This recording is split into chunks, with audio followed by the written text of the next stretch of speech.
আসসালামু আলাইকুম everyone, welcome করছি সবাইকে নতুন একটা ভিডিওতে। আজকে দেখাবো কচুরমুখী দিয়ে পুঁটি মাছ দিয়ে রান্না। নিয়েছি কচুরমুখী আধা কেজি, সিদ্ধ করে নিয়েছি হাফ সিদ্ধ। আমি সামান্য পরিমাণ হলুদ দিয়েছি সুন্দর দেখার জন্য। নিয়েছি 1 কাপ পরিমাণে পেঁয়াজ, আদা বাটা হাফ চা চামচের একটু কম, রসুন নিয়েছি 1 চা চামচ, লবণ স্বাদ অনুযায়ী নিয়েছি মরিচের গুঁড়ো 1 চা চামচ, ধনিয়া গুঁড়ো 1 চা চামচ, হলুদ গুঁড়ো হাফ চা চামচ। পুঁটি মাছগুলো ভেজে নিয়েছি, এটা দেশি পুঁটি। গরম তেলে দিয়ে দিয়েছি পেঁয়াজগুলো গরম কড়াইয়ে দিয়ে দিয়েছি, সেটাতে ভালো করে ভেজে নেব, একদম লালচে করে ভেজে নিয়ে দিয়ে দিয়েছি সামান্য পরিমাণ আদা রসুন বাটা আর লবণ, সেগুলো দিয়ে ভালো করে ভেজে নেব। কাঁচা গন্ধটা চলে যাওয়া পর্যন্ত ভেজে নিয়ে তারপরে দিয়ে দেব গুঁড়ো মশলাগুলো, সেগুলো দিয়ে ভালো করে ভেজে নেব।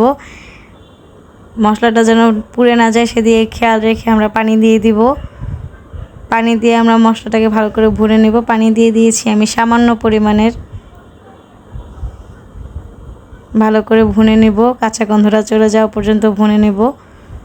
আর হ্যাঁ, অবশ্যই কিন্তু চ্যানেলটা সাবস্ক্রাইব করে দেবেন। আপনারা কিন্তু ভালোবাসা এখন কমায় দিতেছেন, অবশ্যই বেশি বেশি ভালোবাসতে হবে।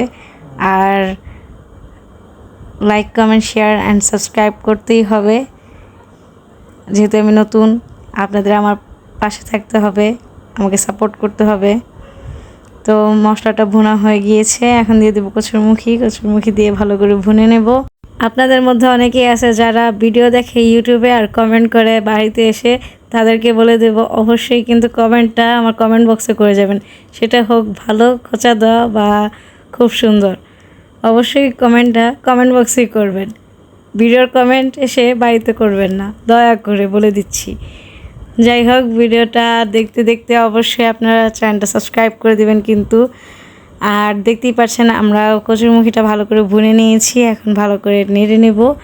আর এই মাঝে কচুরমুখী থেকে পানি ওঠা শুরু করে দিয়েছে, এখন দিয়ে দেবো আমি পানি সেদ্ধ হওয়ার জন্য, একদম ফুল সেদ্ধ হয়ে গলে যাওয়ার মতো পানি দিয়ে দেব। তো আমি এখানে প্রায় 3 মগ পানি ব্যবহার করেছি, এই তো 2 মগ দিয়ে দিয়েছি।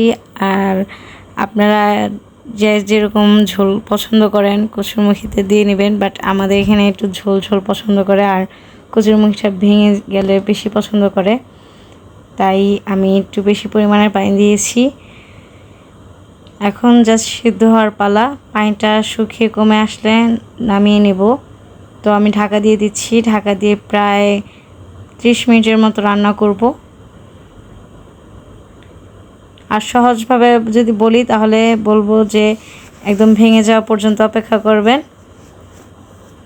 তাহলেই কচুরমুখীর ঝোলটা খেতে মজা হয়। আর আপনারা চাইলে এটাতে এই পর্যায়ে আপনারা ভাজা মাছগুলো দিয়ে দিবেন।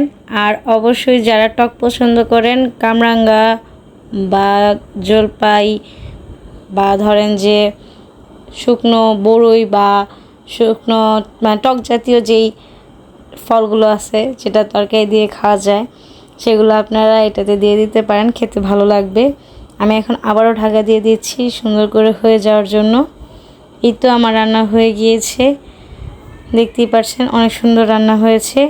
আমি ভিডিও এডিটিং করতে গিয়ে অনেক ভুল ত্রুটি করে থাকি, কথা বলতে গিয়ে অনেক ভুল ত্রুটি করে থাকি। অবশ্যই আমার ভিডিওতে যদি কোনো কিছু খারাপ লেগে থাকে ক্ষমার দৃষ্টিতে দেখবেন আর আমার সাপোর্ট করবেন। আর কোনো ভুল ত্রুটি হয়ে থাকলে কমেন্ট বক্সে জানিয়ে যাবেন, আমি চেষ্টা করব সামনের বার থেকে সেটা যেন না হয়, সেটা স্কিপ করার।